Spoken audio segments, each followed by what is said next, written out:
Le racisme définit une attitude d'hostilité qui va de la haine au mépris jusqu'à la violence à l'égard d'un groupe humain défini sur la base d'une identité raciale, entre guillemets, ethnique ou religieuse. Le racisme se traduit par des discours, par des comportements, par des pratiques institutionnelles qui vont contribuer à mettre à l'écart une partie de la population en raison de son identité réelle ou supposée. L'antisémitisme, lui, désigne une attitude d'hostilité à l'égard des personnes juives ou supposées telles.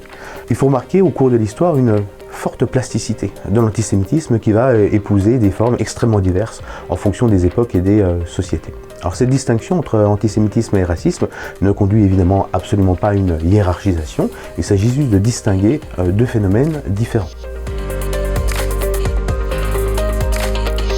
Alors le racisme et l'antisémitisme ne sont pas des opinions, c'est-à-dire des avis que l'on pourrait avoir en fonction des préférences. Le racisme et l'antisémitisme sont des délits, voire des crimes. Et si tel est le cas, c'est parce qu'il y a des victimes du racisme et de l'antisémitisme. En effet, le racisme porte atteinte à l'intégrité physique et psychique des personnes. Le racisme constitue un préjudice pour la société dans la mesure où il favorise les attitudes de violence à l'égard de certains groupes humains et il fragilise le contrat social dans une société démocratique et multiculturelle comme la nôtre. Rappelons qu'une injure raciste publique est passible d'une peine allant jusqu'à 1 an d'emprisonnement et ou 45 000 € d'amende. Alors les causes du racisme sont évidemment complexes. Néanmoins, si l'on veut lutter efficacement contre le racisme, il est nécessaire d'identifier quels sont les ressorts de ce type d'attitude.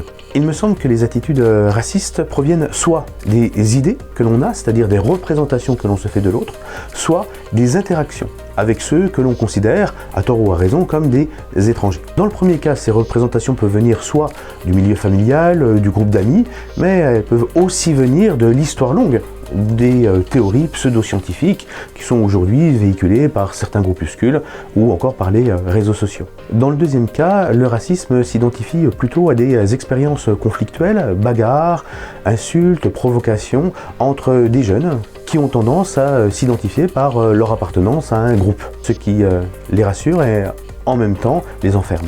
Pour lutter efficacement contre le racisme, il faut se battre sur ces deux fronts, c'est-à-dire lutter contre certaines représentations et favoriser d'autres types d'interactions.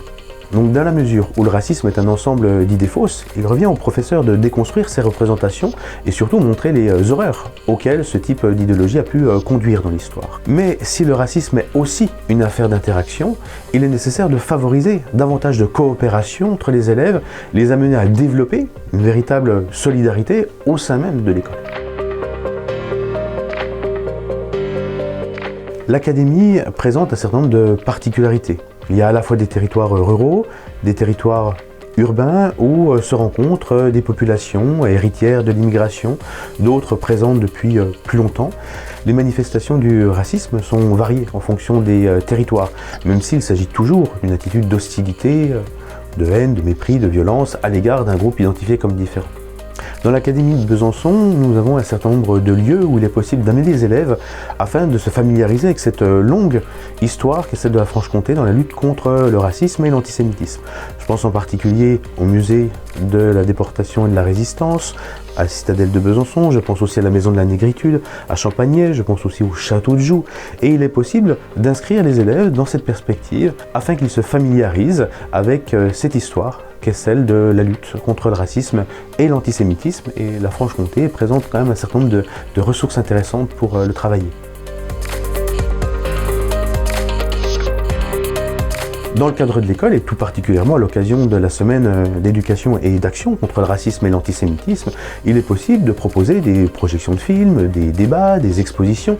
Il est possible de construire avec les élèves un certain nombre d'actions pour déconstruire ces représentations, pour être capable justement de réélaborer une vie ensemble. Il y a aussi l'occasion de journées commémoratives, je pense en particulier au 10 mai, commémoration de l'abolition de l'esclavage. Ce sont des occasions pour les élèves et leurs professeurs de se fédérer autour d'un projet commun. Et enfin, je pense au concours. Et si le racisme est aussi une affaire d'interaction et de coopération, un concours est souvent l'occasion pour fédérer une classe autour d'un projet commun. Autour de ces sujets, une réflexion est menée avec les élèves dans l'Académie de Besançon. L'école a pour vocation de transmettre des connaissances et de faire partager les valeurs de la République. Or, j'ai envie de dire que dans tous les enseignements, il est question, directement ou indirectement, de lutte contre le racisme, aussi bien en histoire qu'en SVT, qu'en mathématiques, qu'en français. Il s'agit de construire l'esprit critique, de favoriser le travail en commun et donc quelque part de lutter à la fois contre des représentations racistes et des interactions conflictuelles. L'ensemble des moyens mis en œuvre pour lutter contre le racisme et l'antisémitisme permettent de construire une véritable culture citoyenne.